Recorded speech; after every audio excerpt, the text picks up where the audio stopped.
रात को सोते वक्त जो हम तांबे के बर्तन में पानी रखते हैं वह मेटल ही होता है, तांबा, और सुबह उस पानी को पी लो, ढक के रख दो।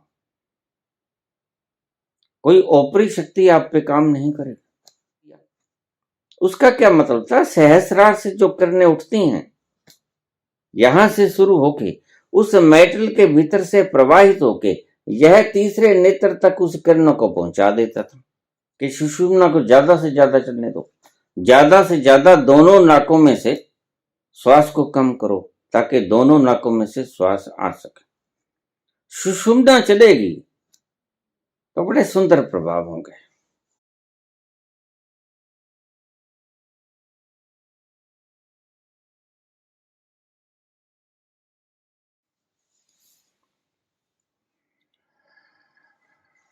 प्रभु Dayal Shastri,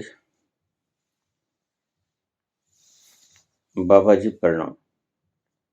energy connective point क्या होता है और ये कहां पर होता है?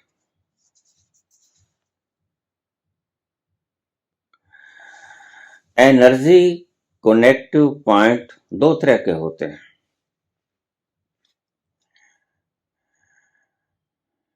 एक नेचुरली और एक मैन मेड जो आपने बनाए। इन दोनों का फर्क मैं आपको समझाऊंगा। एनर्जी को कनेक्ट करने या उसके प्रवाह को जोड़ने का क्या क्या फार्मूला है ये हमारे ऋषियों ने बखूबी जान लिया था। जैसे कानों का छिदवाना, नाक का छिदवाना।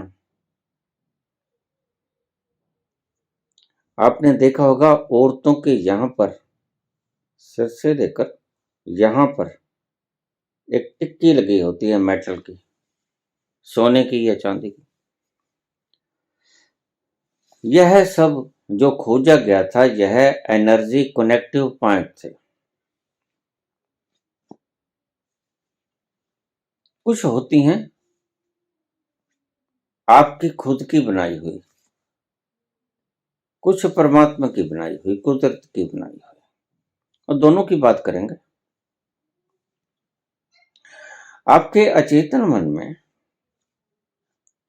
बहुत जन्मों के संस्कार भरे पड़े। आपको आपकी एनर्जी के कनेक्शन का पॉइंट नहीं पता है, लेकिन संत जिन्होंने इस मार्ग पे काम किया है, इस दिशा में काम किया है, वो जानते हैं कि आपकी एनर्जी कैसे आपके साथ जुड़े। यानी भीतर का वो तल जो एनर्जी से भरा पड़ा है वह आपके ब्रेन से कैसे जुड़ जाए।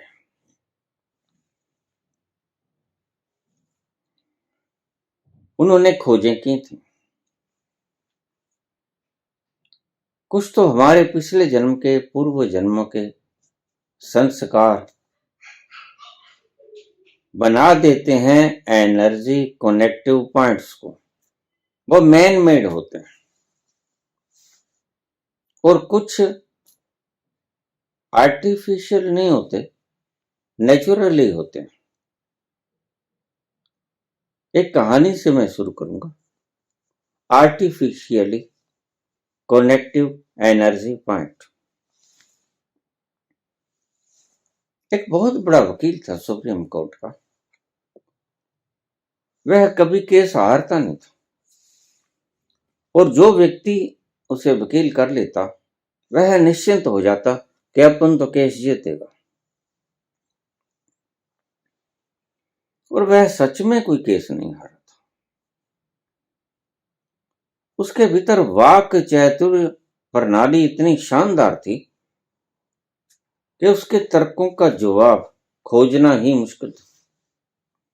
बड़े बड़े जज हार गए थे, बड़े बड़े वकील धराशायी हो गए थे।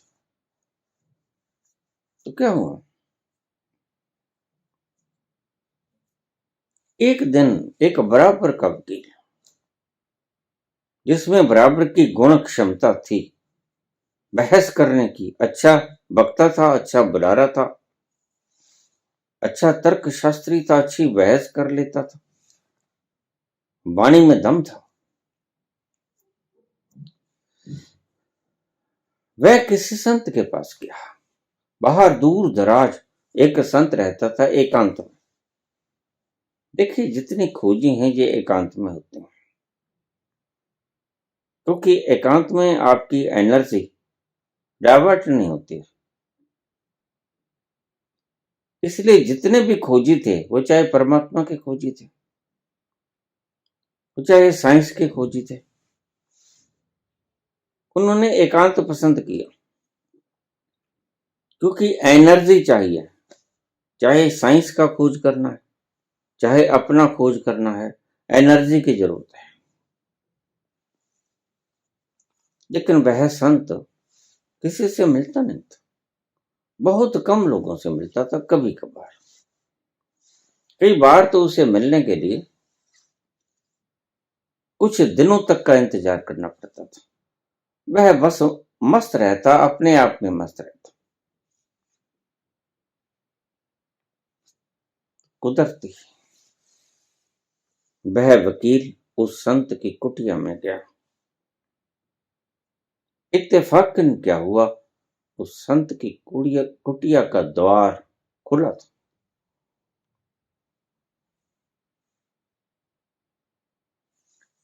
कुटिया का द्वार खुला देखकर वकील धीरे धीरे आहिस्ता आहिस्ता कुटिया के भीतर प्रवेश कर गया। उसने देखा संत सामने बैठा था, शांत मुद्रा में। उसने दूर से ही प्रणाम किया, दंडवत किया और दूर ही बैठ गया।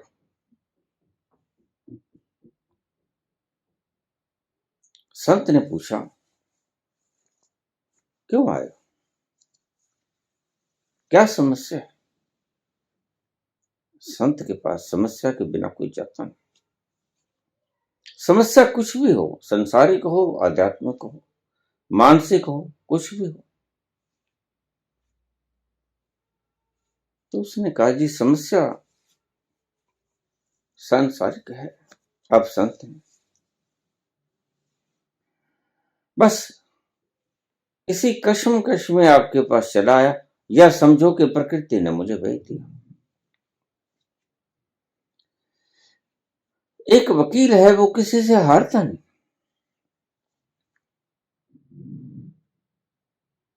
मैं बहुत बड़ा तर्क शास्त्री हूं और वकालत का हुनर जानता हूं और सब धाराएं जानता हूं और बहस करने में दक्ष हूं, अच्छा वक्ता हूं। मेरी वाणी में तर्क होता है, पैनी तलवार की तरह।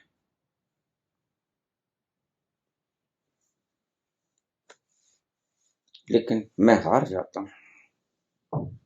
इस व्यक्ति ने न जाने मुझे कितने बार शिकस्त दी है और मैं बड़ा धराशायी, दुखित महसूस करता हूं, अपमानित भी महसूस करता हूं। मैं आज तक बहुत केस जीता, लेकिन इस व्यक्ति से कोई केस नहीं जीता। तो मेरी समझ से बाहर है। आपके दर पे इसलिए आया हूं कि शायद कोई समाधान मिल जाए, आशा लेके आया।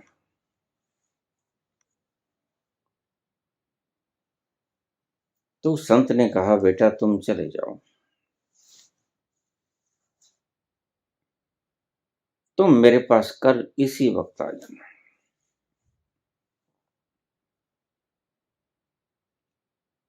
बस तुम चले जाओ, कल तुम मेरे पास आ जाना, मैं तुम्हें इसका कोई हल होगा तो बता दूंगा, नहीं होगा तो आपको वापस लौटा दूंगा। एनर्जी कनेक्टिव पॉइंट की बात हो रही है।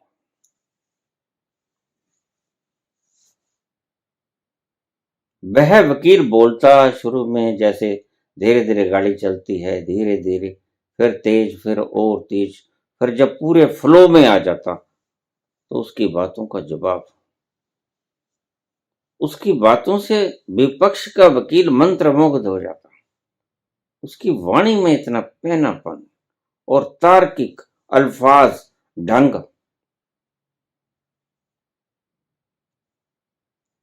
विपक्ष के वकील फिदा हो जाते। लेकिन ये हुनर कहां से आता था?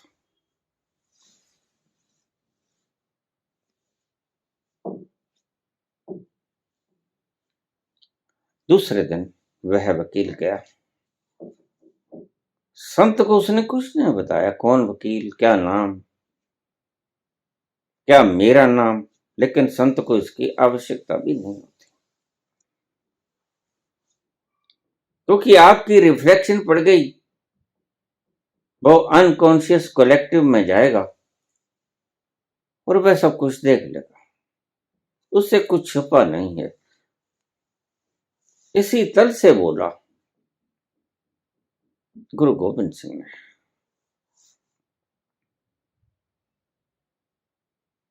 सबके मन के भीतर को वो जानता है।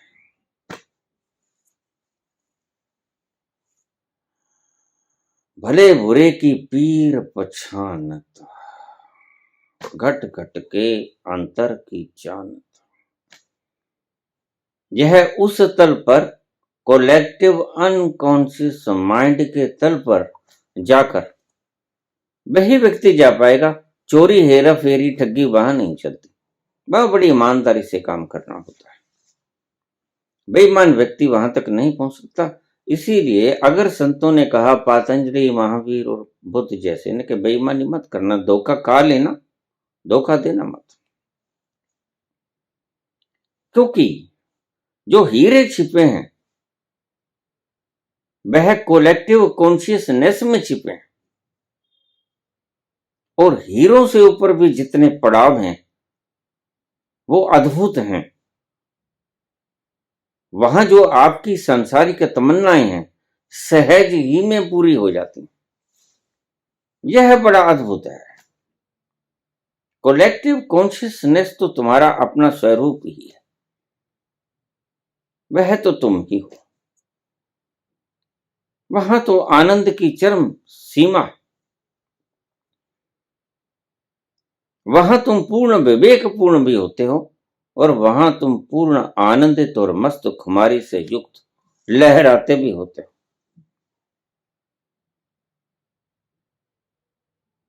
वहां कोई कमी नहीं। वहां तुम रसीले भी होते हो और वहां तुम प्रसन्नता से लबालब भरे समुद्र भी होते हो। तो उसकी बात तो सभी उपनिषद भी करते हैं। गीता भी उसी की तरफ इशारा है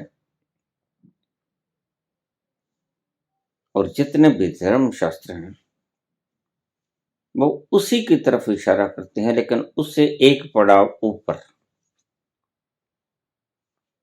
कोलेक्टिव अनकॉन्शियस माइंड।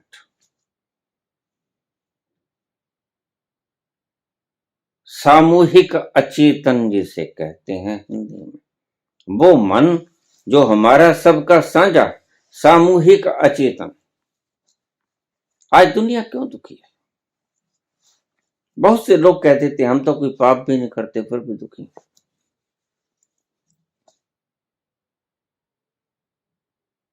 तुम्हारे कोलेक्टिव अनकॉन्शियस में तुम तो नहीं पाप करते, लेकिन तुम पाप चाहे नहीं करते, लेकिन दुनिया में पाप इतना हो रहा है कि उसकी तरंगें तुम्हें भी छेड़ती। तुम भी उसका हिस्सा। ये शरीर एक यूनिक है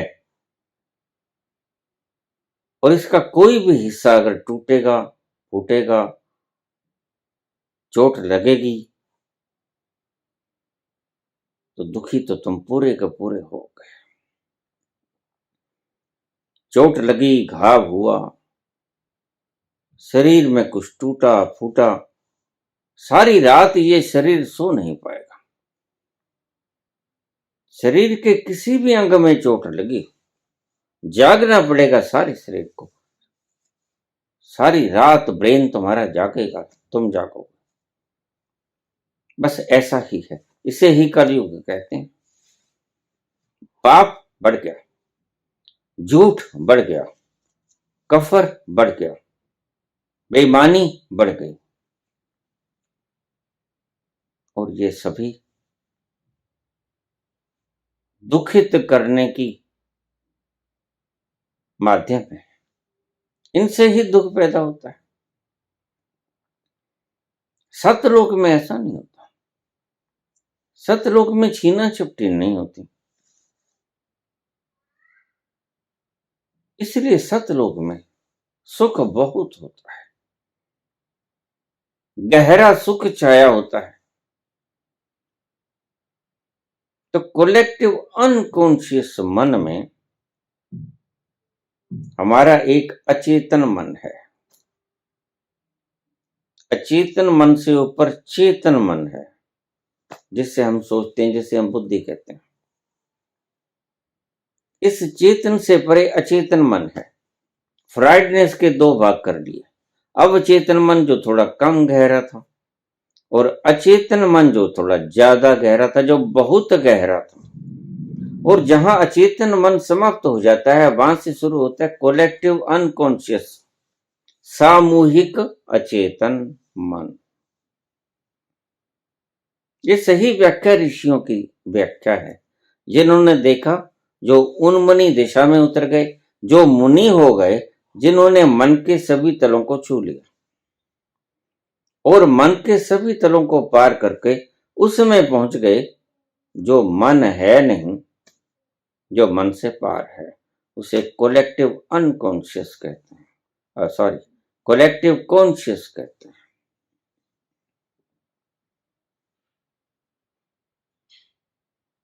तो तुम्हारे अचेतन में जन्मों जन्मों के संस्कार जो तुमने किया, तुमने घर बदला, लेकिन तुम तो नहीं बदले। देखो, तुम अगर कोई मालिक तुमसे घर छुड़ा लेता है, तुम घर छोड़ देते हो, नया घर ले लेते हो किराए पे, तो क्या नए घर में तुम्हारी कुछ आदतें बदल जाती हैं? नहीं बदलती। वही अगर शराब पीने के आदी हो, तो नए घर में शराब भी पियोगे। जो भी तुम्हारी आदतें हैं, हैबिट्स हैं, एडिक्शंस हैं, वो साथ में जाएंगे तुम्हारे। ऐसे ही बस तुम घर बदलते हो। जो पिछले जन्म में तुम्हें एडिक्शंस थी, वो इस जन्म में तुम साथ लेके आए। घर बदल लिया तो क्या हुआ? उससे कोई फर्क नहीं पड़ता। वह जरा जीर्ण हो गया था, रहने के योग्य नहीं था, या मालिक ने छुड़ा लिया और तुमने नया घर प्रवेश कर लिया। लेकिन वो साथ जो लेके आए हो, वो तुम्हारे अचेतन मन के भीतर संग्रहित है। सब कुछ, सब कुछ, from stone to super conscious, जड़ से पूर्ण चेतन की तरफ सारे जन्मों की हिस्ट्री तुम्हारे भीतर है। तुम चाहो तो इसे खंगाल सकते हो। लेकिन एक तल तक व्यक्ति जाता है, जब सीख जाता है अपने अंदर जाना, अपने भीतर जन्मों में जाना सीख जाता है, तो वह ऊब जाता है कि क्या करना है, पता तो चल ही गया। अब मैंने क्या कुछ किया, किया तो सब कुछ, उबड़ खाबड़ सब कुछ किया, पुण्य भी बहुत किया, पाप भी बहुत किए, बहुत कुछ किया, सब कुछ किया ये कह लो। तो वो सब कुछ ज्यादा फरलोड़ने की कोशिश नहीं करता, कंगालने की कोशिश नहीं करता। कुछ व्यक्ति तो 5-7 जन्मों तक जाकर वापस आ जाते हैं। बस खत्म हुआ काम। इतना सा पता चल गया कि हम ये शरीर है नहीं, शरीर तो हमारा घर था, वो तो हम छोड़ आए, या छुड़ा लिया गया, या जरा जीर्ण हो गया, या गिर पड़ा। इतना पता लग जाए तो आदमी की जिंदगी बदल जाती है। एक बात को ध्यान में रखना, जो भी व्यक्ति तुम्हें कहे कि मैं पिछले जन्म के बारे में जानता हूं, तो देखना उसकी जिंदगी में बदलाव क्या हुआ। सबसे बड़ा बदलाव जो आप देखोगे, वह क्या आएगा, तुम आजमा के देखना। मैंने एक घटना आपको बताई थी कि मैं जयपुर में जाया करता था। वह व्यक्ति कहता था मैं पहुंच गया, और जो पिछले जन्म में जाएगा वह भी जानेगा कि मैं शरीर नहीं हूं, और जो समाधि में पहुंचेगा वह भी जानेगा कि मैं शरीर नहीं हूं। ये घटनाएं दो हैं लेकिन इनका फल एक है। घटनाएं दो हैं, समाधि में उतरने वाला व्यक्ति भी जानता है कि मैं शरीर नहीं, और पिछले जन्म में उतरने वाला व्यक्ति भी ये जानता है कि मैं शरीर नहीं। लेकिन ये दोनों घटनाएं घटती है जंक्चर पॉइंट के ऊपर, और जंक्चर पॉइंट के ऊपर तो दोनों में वक्त बराबर लगता है। जब तुम अपने भीतर उतरोगे और वो जंक्चर पॉइंट आएगा, और मैंने उस जंक्चर पॉइंट की बहुत बार आपसे व्याख्या की है, तो वहां से एक रास्ता जाता है, पिछले जन्मों में चले जाओ या अपने आप तक चले जाओ। बहुत रास्ते जाते हैं। वहां विज्ञान की खोजें भी कर सकते हो। एक बात और समझा दूं, जो आइंस्टीन नहीं करके गए वह संत कर सकता है। आइंस्टीन की एक खोज is equal to MC square, सिर्फ एक खोज, लेकिन संत लाखों करोड़ों खोजें कर सकता है, क्योंकि वह उस तल पे पहुंच गया जो कि मानवता को बहुत कुछ दे सकता है। इसलिए बुद्ध के पीछे जब लोग पड़ गए, जहां के वेदों के ज्ञाता पड़ गए उनके पीछे, कुछ पंडित प्रभुति थे और कुछ ज्ञानी जन भी थे। वेदों का विरोध सहन नहीं कर सके, तो देखिए खुद को जानने वाला बुद्ध भाग गया। उसका कारण क्या था? उसका कारण था कि उसके पास बहुत महान संपदा थी लोगों में बांटने के लिए। वो एक अज्ञात तत्व जो वह भी नहीं जानता था ज्ञान से पहले, और उसके बिना मूर्खता ही मूर्खता है, मूढ़ता ही मूढ़ता है। तो वह ये धरोहर उसके पास थी, और वह जिंदगी में लोगों को बांटना चाहता था। तो भाग इसलिए गया कि अभी उसने बांटा नहीं था। अभी तो उसने सारनाथ से शुरू किया था अपना पहला प्रवचन, और जल्दी ही काशी के पंडितों ने उसे भगा दिया। वो डर के नहीं भागा। भला जिसके पास माल होता है वह डाकू को देखकर डर से भागता है? नहीं, तुम गलती समझते हो, तुम विश्लेषण गलत करके। उसके पास माल है, उसने माल बचाना है। माल को बचाने के लिए वह दौड़ जाता है। वह नहीं चाहता कि इस माल को कोई हड़प ले। तो बुद्ध यहां से भागे, बाहर चले गए, कितने देश खंगाले उन्होंने। और यही कारण है कि हिंदुस्तान में जितना बुद्ध का प्रचार नहीं हुआ, विदेशों में उससे हजारों गुना ज्यादा उसका प्रचार हुआ। इतनी मूर्तियां बनाई गई बुद्ध की कि शंकर के मंदिर भी इतने नहीं थे। हालांकि आदि काल से शिव की पूजा होती रही, लेकिन बुद्ध की यकालख्त ऐसी छवि कि लोग दीवाने हो गए। लोगों ने उनकी मूर्तियां बनाई, क्योंकि उसके पास एक खजाना था। तो मैं कहता हूं, संत जितना बड़ा साइंटिस्ट होता है, उसकी अंगूठे के नोहों के बराबर आपके आइंस्टीन नहीं होते, क्योंकि वो उस तल पर जाता है जिस तल पर वो जाकर सर्वज्ञ हो जाता है। और कहां सर्वज्ञ, और कहां एक दो नियमों को खोजने वाला व्यक्ति, न्यूटन हो या आइंस्टीन हो, रदरफोर्ड हो या स्टीफन हॉकिंस हो। और तुम इन लोगों को बचाने के लिए जी जान एक कर देते हो, और जिनके पास सही माल है उनको तुम मार देते हो। मुझे अक्सर ही लोगों के ये उलाहने आते हैं, बाबा आपके तर्क तो बड़े सुंदर हैं, आपका ज्ञान भी बहुत सुंदर है, आपका प्रेम और गायन, आपकी मधुरता और रस बड़ा प्यारा है, लेकिन ये जो आप संत लोग हैं इनकी निंदा करते हो, यहां मन आके अटक जाता है। मैंने कहा ये संत है नहीं, इसलिए निंदा करता हूं। बस इस मेरी परिभाषा को आप हृदय में बसा देना। ऐसे ही मैं किसी को थोड़े कहूंगा, मैं कबीर को नहीं कह देता, नानक को नहीं कह देता, कृष्ण को नहीं कह देता। जरूर इनमें कुछ है जो आपके दिमागों में गंदगी झोंक देती है, और मैं वो गंदगी को साफ करने के लिए प्रतिबद्ध हूं। इसीलिए ही मैं बोलता हूं, अन्यथा मेरा स्वयं का स्वार्थ कुछ भी नहीं इसमें। मैं एक बंद कमरे में बैठा आप तक अपना संदेश पहुंचाता हूं। खैर, हम आगे चलें। ये एनर्जी कनेक्टिव पॉइंट्स बहुत जगह पे होते हैं नेचुरली, लेकिन उससे पहले हम बात कर रहे हैं आर्टिफिशियली। आर्टिफिशियली हमने बहुत से जन्मों के संस्कार हमारे भीतर अचेतन में पड़े, वो अवचेतन में हो, उतले उतले हो या गहरे गहरे हो, हैं वो अचेतन मन में।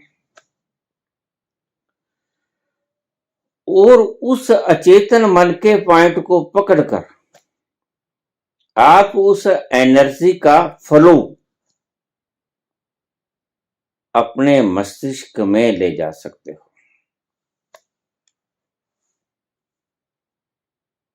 अपने तमाम रोम रोम में प्रचारित प्रसारित कर सकते हो। पता कैसे चले? मैं कहानी सुना रहा था, अगले दिन गया, वकील गया, प्रणाम किया, दंडवत किया, बैठ गया, कुछ भेंट ले गया खाने पीने के लिए। तो संत ने कहा इसकी तो कोई आवश्यकता नहीं, जब तुम नहीं आते थे इस वीरान जगह पर मुझे कोई दे जाता था, इसको तो आप ले जाओ, मेरा रोजमर्रा का जो आहार है वो मेरे पास आ जाएगा।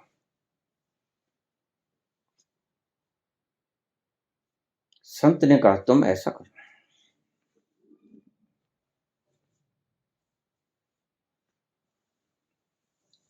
वह व्यक्ति जो कोट डालता है, कोट या ब्लैक कोट्स होते हैं ना, उसका ऊपर का बटन तोड़ देना।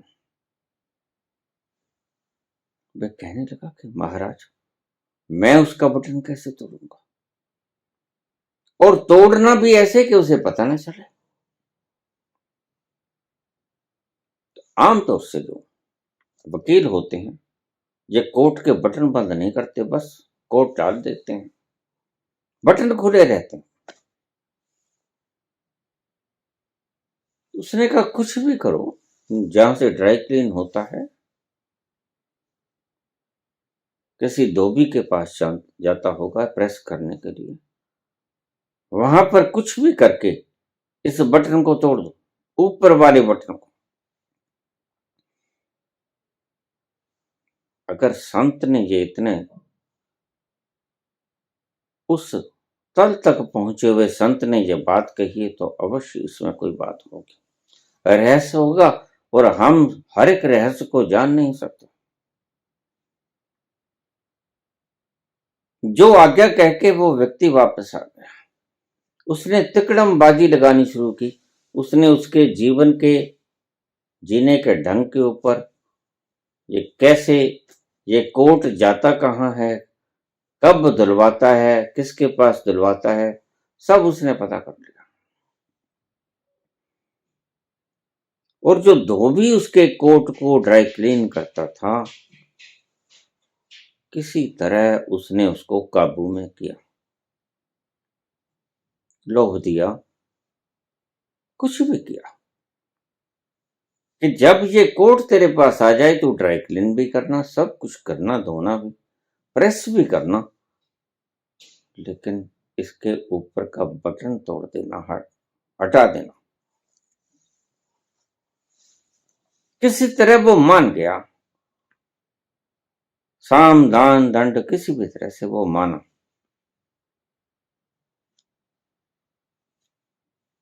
वो भी प्रसिद्ध वकील था जो गया था। ऐसा ही किया उसने ऊपर का बटन हटा दिया,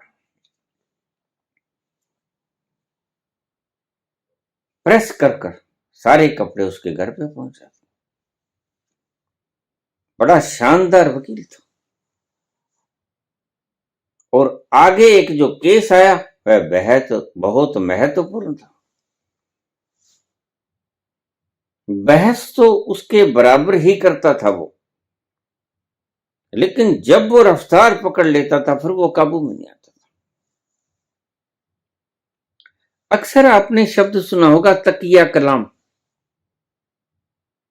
प्रसिद्ध है। हर बात के अंदर वो शब्द बोलते हैं। हमारे यहां शहर में एक व्यक्ति है, वो जब बोलता है वह रुक जाता है, वह कहेगा कणस है, कणस है। और मुझे पता है कणस है उसका तकिया कलाम। तकिया कलाम का मतलब एनर्जी कनेक्टिव पॉइंट। अगर उस व्यक्ति से कहा जाए कि तू कुछ मत बोल, जो मर्जी बोल, लेकिन कणस है शब्द मत बोल, वह ठहराव है, कणस है। बोलता बोलता वो रुकेगा, कहेगा कणस है, फिर आगे की बात शुरू। वो कणस है के अंदर उसका एनर्जी गेन हो गया, कनेक्शन ले लिया उसने एनर्जी से, और फिर बोलने लग गया। बड़ा समझदारी से बोलेगा। और मैं जानता हूं कि अगर इस शब्द को बोलने से मना कर दिए जाए तो वह नहीं बोल पाएगा, पंगु हो जाएगा। ऐसे ही प्रत्येक व्यक्ति के कोई ना कोई तकिया कलाम, या ये जिसे हम अंग्रेजी में एनर्जी कनेक्टिव पॉइंट से कह देते हैं, वो है। कोई भी वकील जब बहस करता है, अब गौर से देखना, जब वो रफ्तार पकड़ता है तो कहीं ना कहीं वो छूता है, उस पॉइंट को पकड़ लेना, बस यही है उसका एनर्जी कनेक्टिव पॉइंट। तो संत ने देख लिया कि यह जब बहस करता है, बहस करता करता जब वो गति पकड़ता है और बिल्कुल जबरदस्त गति पकड़ जाता है, जहां से उसको कोई हरा नहीं सकता, फिर उस एनर्जी से आता है सारा डिस्कशन। फिर वो आप में नहीं रखता, फिर वो तत्व उसे एनर्जी दे देता है, तर्क देता है। इसे ही बाबा हुक्म कहते हैं, इसे ही बाबा कहते हैं हुक्म। बात एक ही है, कहने के ढंग है। वह फिर बहस परमात्मा करता है, वह बहस वकील नहीं करता। बस ये एनर्जी कनेक्टिव पॉइंट ढूंढने की आवश्यकता होती है। ऐसा ही हुआ। बहुत मेजर केस था, बहस होनी थी, और इत्तेफाकन वो ही व्यक्ति उसके विरुद्ध खड़ा था। आमतौर से उसी व्यक्ति को करते थे, क्योंकि और कोई बराबर की बहस कर ही नहीं सकता था। और देखने वाले को लगता था कि इसके तर्क में ज्यादा दम है, लेकिन फिर भी वो हार जाता था। लेकिन आज वो पॉइंट पकड़ लिया गया था। शुरू हुई बहस, वो भी बोला, वो भी बोला, वो भी बोला, चलता रहा। कुछ बीच में से जज भी बोले, तरीके वाइज सारी कार्रवाई चली। और विपक्ष का वकील जो वो खुद था, उसने बोला, सभी पॉइंट रखे। पॉइंट बड़े गजब के थे। हर बार वो ऐसे ही बोलता था लेकिन हार जाता था, लेकिन आज उसे यकीन था कि यह हार जाएगा। कनेक्टिव पॉइंट का उसे पता चल गया था कहीं ना कहीं इसमें झगड़ा है, यह जो बटन तोड़वाया गया है इसमें झगड़ा है। तो वह वकील, वह जब बोलना शुरू किया उसने सहजता से, रोजमर्रा की भांति, अब बोला, शुरू हुआ, थोड़ी रेस पकड़ी, थोड़ा और तेज हुआ, फिर और तेज हुआ, फिर वह पीक पर आ गया। और जब पीक पर आया तो उसका हाथ कोट के ऊपर के बटन पर चला गया। बस यही था उसका एनर्जी कनेक्टिव पॉइंट। यहीं से मिलनी थी उसे शक्ति, और बटन आज गायब था।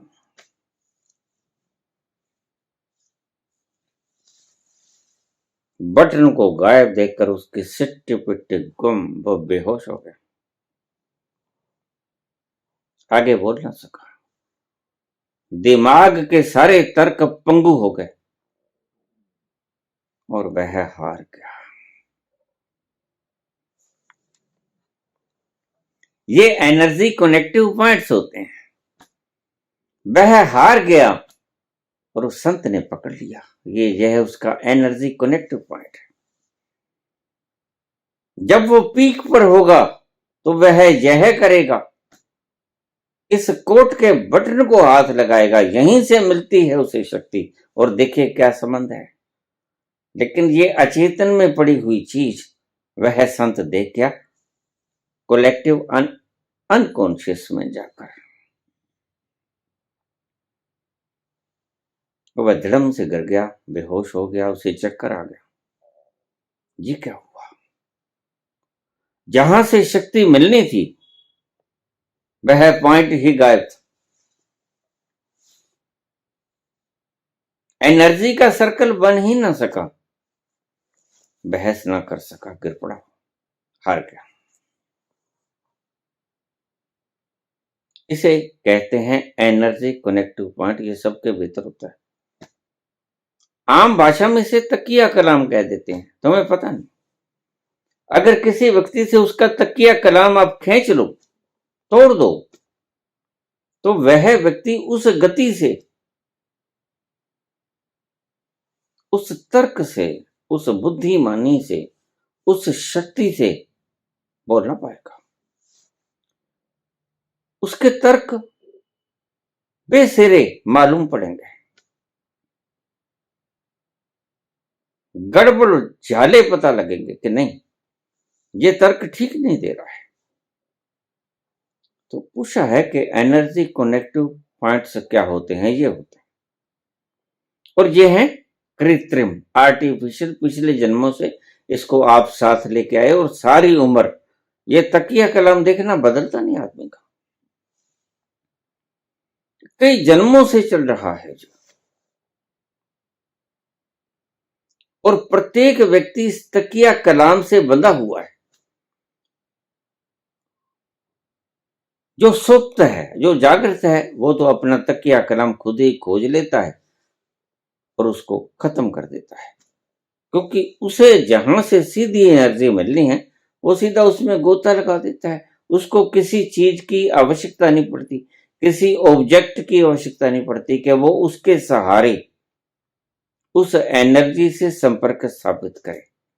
वह तो सीधा फार्मूला जान गया, सीधा छलांग लगाएगा, वहां से एनर्जी लेके आएगा और बस एनर्जेटिक हो जाएगा। अब जो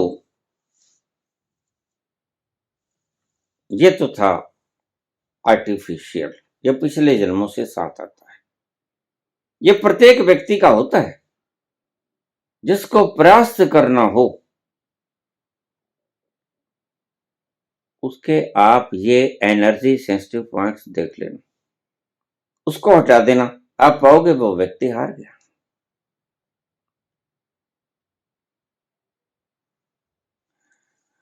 चलती वीडियो में से ही प्रश्न आ रहे हैं, मजाक वाले हैं। मोदी जी का एनर्जी सेंसिटिव कनेक्टिव पॉइंट कौन सा है? हंसना मत, बता दूंगा। मोदी जी का एनर्जी सेंसिटिव कनेक्टिव पॉइंट कौन सा है? जब ये व्यक्ति उंगली उठाए, आप देखना पुराने भाषणों को उठाना, पहले उंगली उठेगा, बस जुड़ गया, इसको खुद भी पता नहीं। बेहोश व्यक्ति को क्या पता होगा? जैसे ही उंगली उठी, अगर कोई व्यक्ति उस उंगली को टेढ़ी कर दे, नहीं बोल पाएगा। इसलिए इसके प्रॉम्प्टर फेल हो जाते हैं, टेलीप्रॉम्प्टर। कहीं गड़बड़ हो जाती है, कहीं ऐसा नहीं होता। ये भीतर से जुड़ने का एक माध्यम है। राहुल गांधी का भी है, देखो भैया।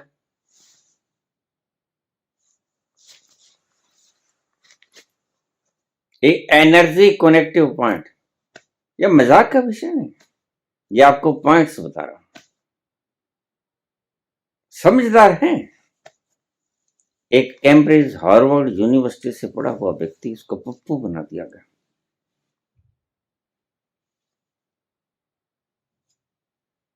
एक व्यक्ति जो देश को संभाल सकता है, इतनी प्रतिभा रखता है, जो इतना मेहनती है, और सबसे बड़ा जो होना चाहिए व्यक्ति के भीतर, वो साहस है। जब सब डर रहे थे, यह अकेला व्यक्ति था जो साहसी था, जो संसद में भी साहस दिखा रहा था, और संसद से जब बाहर निकाल दिया गया तो सड़कों पे भी साहस, और आज तक साहस दिखा रहा। वैसे देखा जाए तो कायर प्रधानमंत्रियों के बजाय साहसी प्रधानमंत्री ही इस देश को संभाल सकता है। यह छातियों के मापों से नहीं माना जाता, क्योंकि डीएनए भी तो आखिर कोई चीज होता है। इतना डीएनए शानदार, मोतीलाल, आगे जवाहरलाल, आगे इंदिरा, आगे राजीव, शाहाना डीएनए, उसका वारिस भी तो है। और ये डीएनए बड़ा शानदार है। काम गलत हो जाते हैं, सभी से हो जाते हैं। इंदिरा ने भी पाप किया, लेकिन कुछ मजबूरी तो रही होगी, कुछ मजबूरी तो रही ही होगी, कुछ मजबूरी तो सभी की रहती। एनर्जी कनेक्टिव पॉइंट सभी के अलग अलग होते हैं, कुछ नेचुरल होते हैं। देखिए, जब भी आप कभी उदास गमगीन माहौल में हो, तो आपको मैं एक बता देता हूं। आपने उंगली को यहां रखना है, फौरन आपको पता चलेगा विचार कम होने शुरू हो गए, थोड़ी देर बाद विचार बंद हो जाएंगे। आदमी, ये मूछें इस उंगली का काम करते हैं। श्वास आने जाने की जगह छोड़ देना, बिल्कुल बंद मत कर देना, नहीं मर जाओगे। जब भी कभी विचार ज्यादा तंग करने लगे, तो यह स्वर विज्ञान का एक फार्मूला है कि आप उंगली को ऐसे दोनों नथनों के बीच में रख देना। थोड़ा श्वास इधर से आए, थोड़ा इधर से भी आए। सिर्फ एक ही श्वास से क्योंकि पूर्ति नहीं होगी, तो दोनों दिशाओं से श्वास जाएगा, और उसी को सुषुम्ना कहते हैं। और जब सुषुम्ना चलती है, तो तुम दृढ़ प्रतिज्ञ हो जाते हो। इसलिए तुमने जब भी फैसला लेना हो, वह शांत मन से फैसला बढ़िया आएगा। और शांत मन तुम कब होगे? या तो प्राकृतिक रूप से हो जाओ, अगर नहीं आर्टिफिशियल रूप से होना चाहते हो, तो इस उंगली को दोनों नथनों के बीच में रख लेना, ताकि आपकी दोनों श्वासें चलनी शुरू हो जाएं, और वो सुषुम्ना चलेगी उस वक्त। और उस वक्त आप जो सोचोगे, बिल्कुल सही सोचोगे, विचार ठहर जाएंगे।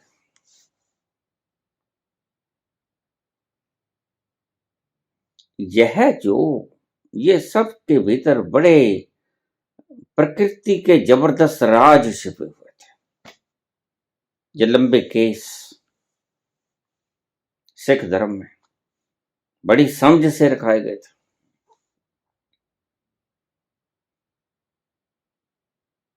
और ये मेटल का कड़ा, मेटल का कड़ा और कृपान, ये भी मेटल का। मेटल आपके पास अवश्य होना चाहिए, क्योंकि मेटल कुछ रेंजेस को खींचता है। रात को सोते वक्त जो हम तांबे के बर्तन में पानी रखते हैं वह मेटल ही होता है, तांबा। और सुबह उस पानी को पी लो, ढक के रख दो। कोई ऊपरी शक्ति आप पे काम नहीं करेगी। मेटल जहां होता है वहां ऊपरी शक्ति काम नहीं करती। इसलिए मेटल शरीर पे अवश्य रखो। स्त्रियों को कितने मेटल पहुंचाए, पहनाए गए, सोना पहनाएगा, चांदी पहनाएगा और सिर से पांव तक पहनाएगा। तो पांव में भी वो जो क्या कहते तुम, बुर्कियां कहते हो, क्या कहते हो, पांव में भी डाल लेती हैं स्त्रियां, वो मेटल होता है। मेटल चांदी डालो, सोना डालो, लोहा डालो, जो चाहे डालो, लेकिन मेटल होना चाहिए शरीर के अंग। तो हमने नाकों को बंधा, यहां पर मेटल फंसा दिया, कानों को बंधवा लिया, यहां पर मेटल फंसा दिया, और यहां पर हमने एक बिछुआ रख लिया, वो टीका रख लिया। उसका क्या मतलब था? सहस्रार से जो किरणें उठती हैं यहां से शुरू होके उस मेटल के भीतर से प्रवाहित होके यह तीसरे नेत्र तक उस किरणों को पहुंचा देता था। यह शक्ति यहां से शुरू की इसने, सहस्रार से, ब्रह्मरंध्र से। तो लोगों को आज पता नहीं है, आज तो ये सिर्फ एकमात्र सौंदर्य प्रसाधन बन गया, लेकिन था ये साइंटिफिक, संतों ने बनाया हुआ। सहस्रार में से जो चीजें निकलती हैं, जो ऊपर से आती हैं, उनको ये ग्रहण करता है और उस मेटल की धातु में से आपके तीसरे नेत्र तक आता है, वो उसमें प्रवाहित कर देता है। ये थी व्यवस्था। और जो नाक की व्यवस्था थी, यही मैंने जो समझाया कि दोनों नाकों में थोड़ा थोड़ा श्वास अवरुद्ध कर दो। तो यह जो नाक बधाने की थी, यह ऐसे नहीं होना चाहिए। मैं आपको बता देता हूं, नाक दोनों के बीच में से बधवा लो। बहुत से योगी आपने देखे भी होंगे, नाथ विशेष तौर से, जो नाक के बीच में मेटल रखते हैं। जो दोनों नाकों के बीच में ये नथने के जो डिवाइड करता है, उसके बीच में मेटल रखते हैं। उसका कारण था कि दोनों तरफ से वायु सदा ही रुकती रहे, 24 घंटे, और सदा ही रुकती रहे और लगातार ये सुषुम्ना चलती रहे। बड़े गहरे राज हैं। तो इसलिए नाक ही बंधाने चले हो ना, तो यहां असर तो करेगा। यहां कुछ हैं, बारीक रगे हैं, लेकिन जो सही काम करेगा वह नाक के बीच में, जो आप यहां से सुराख करोगे और उसके बीच में से मेटल फंसाओगे, वह अद्भुत कल्याणकारी होगा। ठहर जाओगे आप एकदम से, चेहरे पर लावण्य आ जाएगा, आपके सुंदरता छा जाएगी। क्यों? क्योंकि जिसके सुषुम्ना चलती है उसका चेहरा लावण्य से युक्त हो जाता है। यह सुषुम्ना का प्रभाव है। ऐसे ही नूर नहीं चमकता गुरु नानक देव के चेहरे पर, ऐसे ही नूर नहीं चमकता कृष्ण के चेहरे पर, राम के चेहरे पर। उनकी सुषुम्ना चलती है हर वक्त। और तुम्हारी क्योंकि सुषुम्ना चलती नहीं, तो ये कृत्रिम वे बना लिए गए थे। कृत्रिम वे था एक मेटल को फंसा लेना इडा और पिंगला के बीच में, नाक के बीच में, समझ गए ना आप? नाक के बीच में जो बाइफर्केशन होती है, ये यहां पर आपने कुछ नाथों को देखा भी होगा, स्त्रियों को कुछ नाक में यहां फंसा लेते हैं, वो ज्यादा करेक्ट है। तो जब भी लड़की के नाक बिंधवाओ तो काम तो ये भी करेगा, यहाँ कोका वगैरह आ जाता है, लेकिन इसके बीच की ये जो चीज है इसको छिदवा दो, इसमें मेटल लगा दो। वह हर वक्त आपका थोड़ा थोड़ा सुषुम्ना का चलता रहेगा, इडा और पिंगला घटता रहेगा। अद्भुत आपके भीतर कंसंट्रेशन आ जाएगी, अद्भुत एनर्जी का संचार होगा जो आप समझ भी नहीं सकते कि ये कैसे हुआ। तो ये बड़े पॉइंट से कानों को छिदवा दिया गया। ये यहां पर आपको मैंने बताया टीका लगा देते हैं। आज तो राजस्थान के भीतर और भी कुछ स्टेट्स के भीतर आदमी भी कानों में बुर्कियां डाल लेते हैं, बस वो सिर्फ फैशन के कारण, लेकिन इनका साइंटिफिक प्रभाव होता है, उन्हें फायदा मिलता है, थोड़ी कंसंट्रेशन ज्यादा बढ़ती है उनकी। तो ये सभी पॉइंट्स थे जो मैंने आपको बता दिया, ये एनर्जी कनेक्टिव पॉइंट्स थे।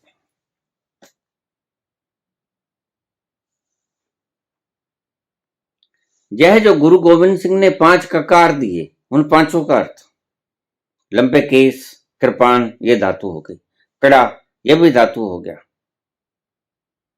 और कछहरा शरीर के तंतुओं को जितना हो सके रोमकूप को न रखो,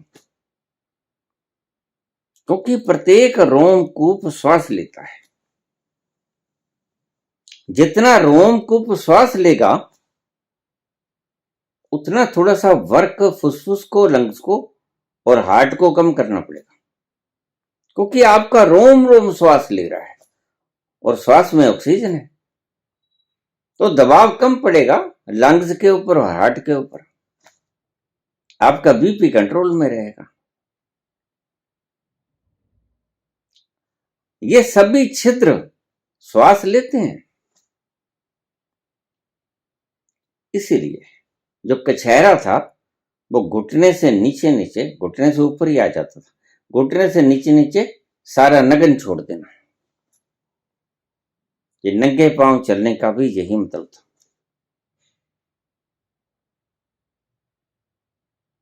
और आपने देखा होगा भगवान कृष्ण, भगवान राम, उनके पास क्या कमी थी?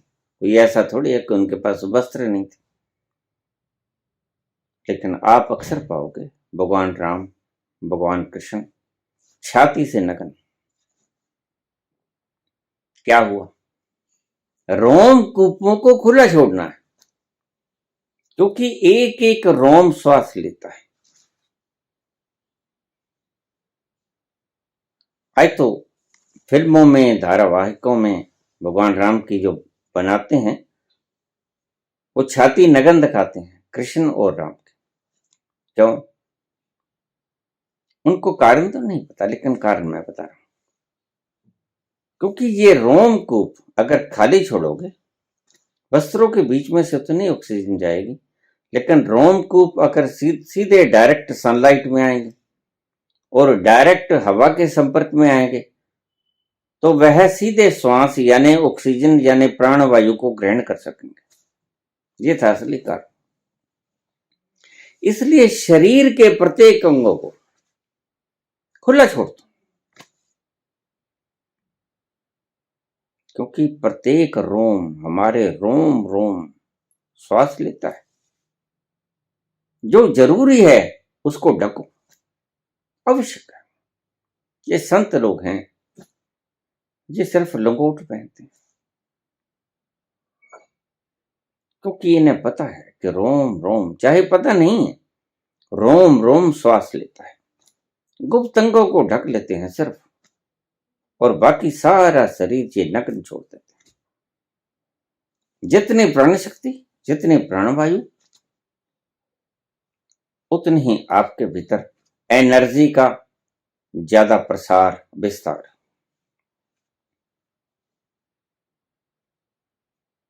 तो ये संतों ने शरीर को नग्न छोड़ा, सिर्फ लंगोट बांधा।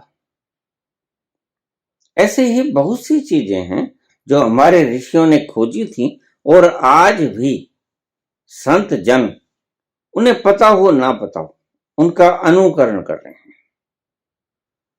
ये भगत जन, ये तथाकथित गुरु त्रिपुंडधारी सारा माथा लगा देंगे चंदन का लेप, केसर का लेप, ये रोम को बंद कर रहे हैं। और मैं पूछता हूं कि ये काहे, ये सर्कस क्यों? अब वह ठंडक देता है, इसका मतलब भीतर से ठंडक नहीं आती, भीतर से गर्मी आती। उस गर्मी को शांत करने के लिए आप चंदन का लेप करते हो। ऐसी आड़ी तिरछी रेखाएं, या कई तो पूरा ही ढांप लेते हैं। या मूर्खता की हदें, या क्या वो फैशनबाजी है? इसमें सच्चाई कुछ नहीं है। सुगंधी आती है, ठीक, बिल्कुल ठीक है, लेकिन शरीर के लिए ये नुकसानदायक है। तिलक लगा सकते हो, लेकिन तिलक था सिर्फ तीसरे नेत्र को केंद्रित करना, बताना। औरतों की बिंदी भी यही बताती है कि आपका तीसरा नेत्र यहां है, महत्वपूर्ण है, यहां पर कंसंट्रेशन करो। तिलक का भी यही मतलब था। लेकिन ये किसने कहा कि त्रिपुंड सजा लो, सारा माथा पीले काले रंगों से चेप लो? और बहुत से लोग तो आज शरीर के ऊपर भस्म ही मार लेते हैं।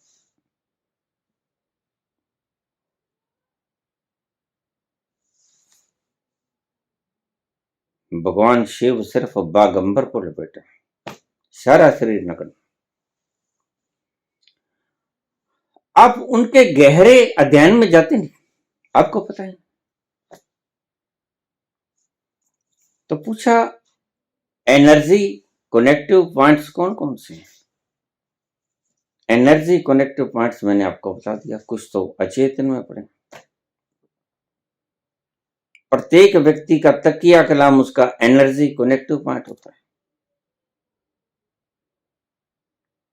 जो भीतर से आता है, अचेतन में से निकलता है।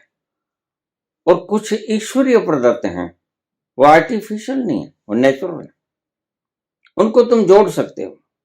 वो मैंने आपको विस्तार बताया कि सुषुम्ना को ज्यादा से ज्यादा चलने दो, ज्यादा से ज्यादा दोनों नाकों में से श्वास को कम करो, ताकि दोनों नाकों में से श्वास आ सके।